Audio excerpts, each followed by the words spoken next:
Welcome to The Explainer. Today, we're diving deep into the hidden mechanics of modern digital marketing and social media.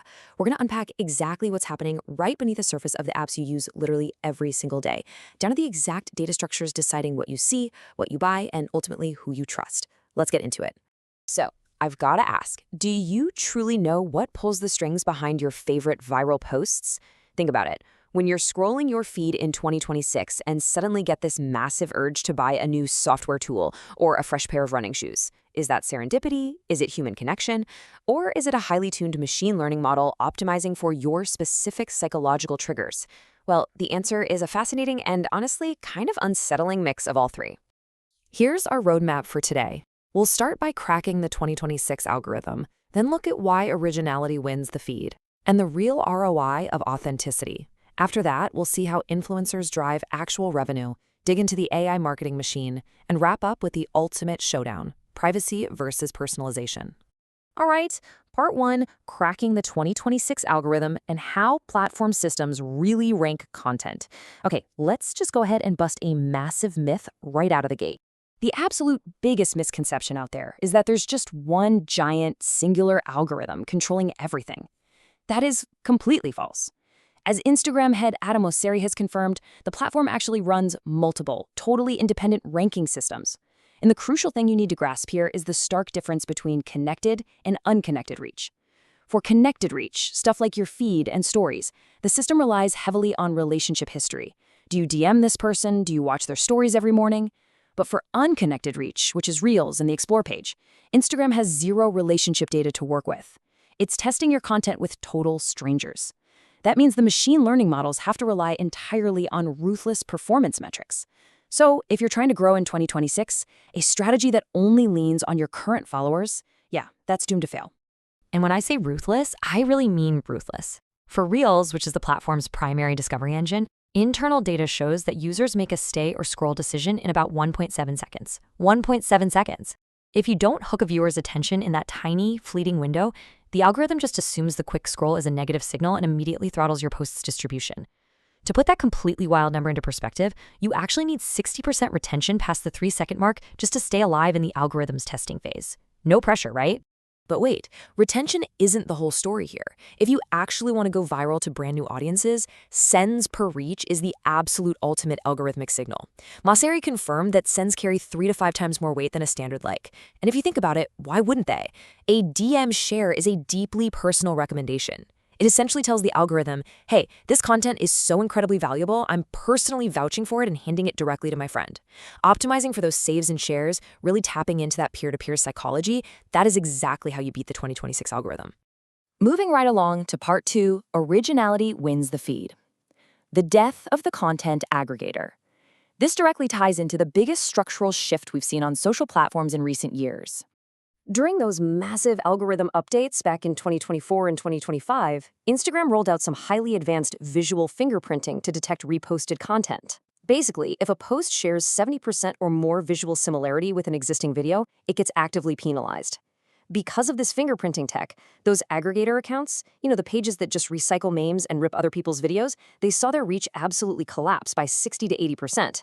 But on the flip side, creators who actually film their own original content using their own voice, their own original audio, they saw massive reach increases, up to 60%. The system is now hardwired to structurally reward the true creators who put in the actual effort to make something fresh. So how do you actually navigate this wild landscape to generate real ROI? Let's check out part three, the ROI of authenticity and why real voices convert. This quote right here perfectly captures the monumental shift in how marketing actually works today.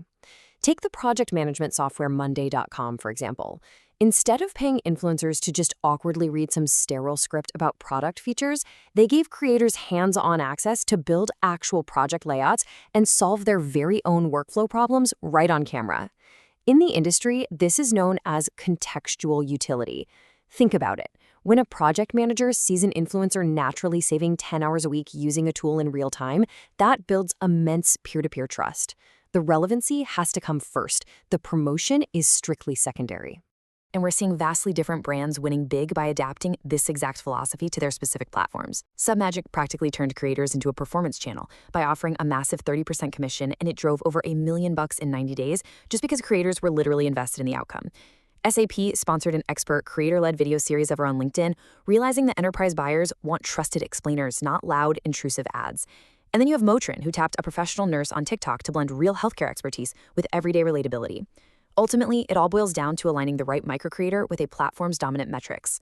Which brings us to a really fascinating evolution. Part 4. Influencers drive real revenue, moving beyond consumer brands. Because influencer marketing isn't just about fashion hauls and fitness supplements anymore. For enterprise software, trust is built in what we like to call the messy middle. Look at ServiceNow. They sponsored the CEO playbook on LinkedIn. The genius part? They didn't pitch their dashboard at all. Instead, they sponsored high-level conversations about AI transformation and workflow, effectively owning the entire problem space. Then there's Atlassian, employing this brilliant community-led model. Instead of paying traditional lifestyle creators, they rely on 390 active community super users. These are actual, hands-on developers solving real problems for other developers. That genuine peer-to-peer help drove over 19 million unique visitors. In the technical world, the most convincing influencer is simply the practitioner who helps you get unstuck. All right, now it's time to plunge into the deepest layer of this explainer. Part 5, the AI marketing machine, the invisible intelligence layer. The sheer complexity of what happens when artificial intelligence starts powering marketing is pretty staggering. According to research published in the International Journal of Drug Delivery Technology, these AI systems require massive, continuous datasets of user behavior just to accurately personalize content. And this creates an immediate, major tension around privacy, user consent, and accountability. Honestly, to literally feed the feed, platforms essentially require constant consumer surveillance. And it's important to note the research highlights these massive ethical considerations not as a judgment, but simply as the cold, mechanical reality of how these targeting systems actually function day to day. The academic research impartially outlines a few pretty dark sides to this tech. First up, you have the black box effect. These algorithms are so mathematically complex that consumers and sometimes literally the engineers who built them have zero idea how specific targeting decisions are being made. Then there's algorithmic bias, which can unintentionally lead to unfair or discriminatory targeting.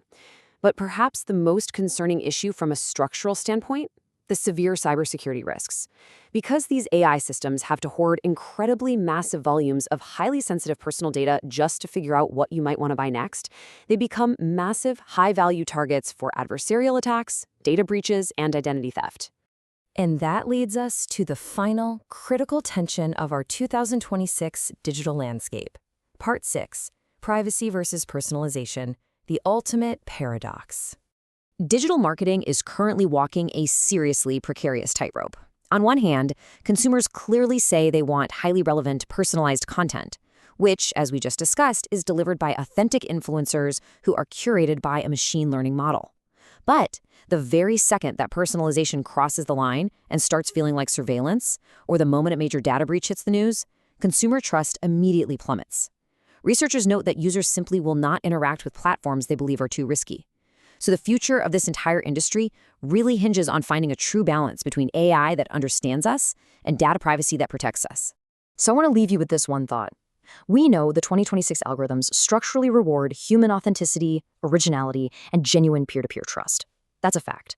But we also know that the very systems matching us with these so-called authentic humans are powered by an invisible, highly data-hungry, and ethically complex AI that is tracking our every move and decision.